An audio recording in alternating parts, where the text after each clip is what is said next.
Dear friends, today I once again appeal to all citizens of Russia.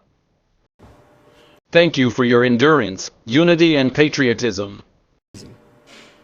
This civic solidarity has shown that any blackmail, attempts to arrange internal unrest, are doomed to failure.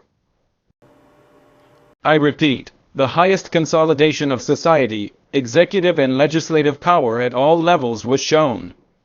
A firm, unambiguous position in support of the constitutional order was taken by public organizations, religious denominations, and leading political parties.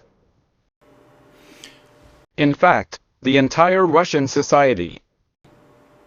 Everyone was united and rallied by the main thing, responsibility for the fate of the fatherland.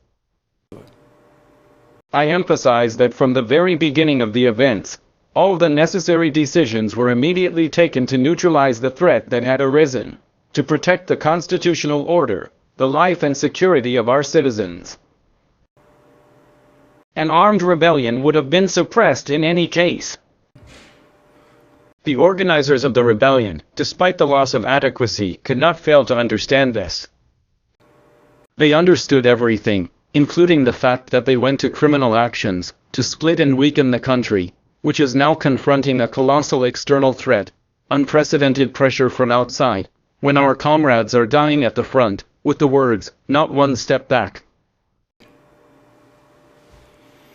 However, the organizers of the rebellion, betraying their country, their people, betrayed those who were involved in crimes, lied to them, pushed them to death under fire, to shoot at their own. It was precisely this outcome that the enemies of Russia and the neo-Nazis in Kiev, and their Western patrons, and all sorts of national traitors wanted. They wanted Russian soldiers to kill each other, so that military personnel and civilians would die, so that Russia would ultimately lose.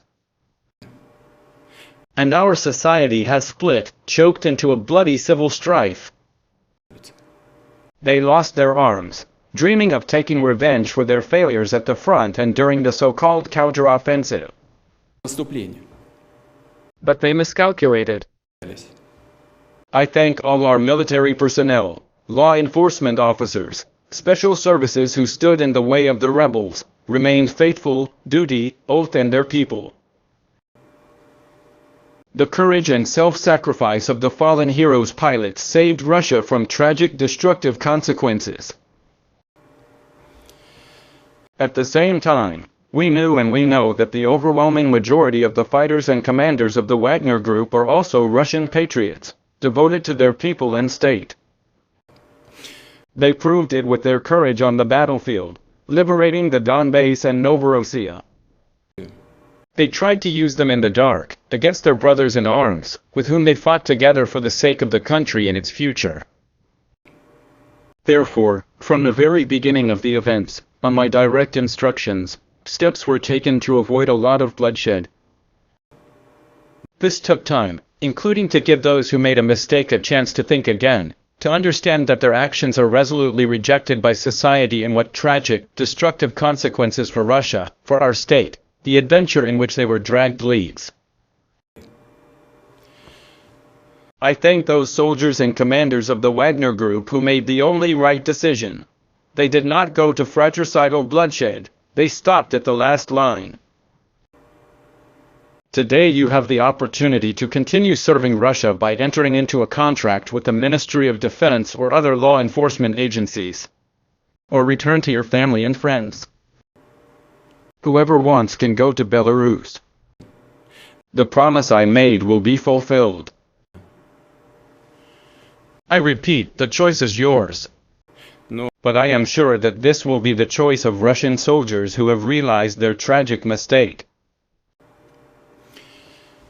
I am grateful to the President of Belarus Alexander Grigoryevich Lukashenko for his efforts and contribution to the peaceful resolution of the situation.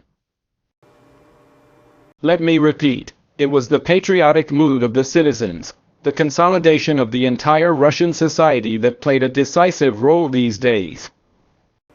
This support allowed us to overcome the most difficult trials for our motherland together. Thank you for that. Thank you.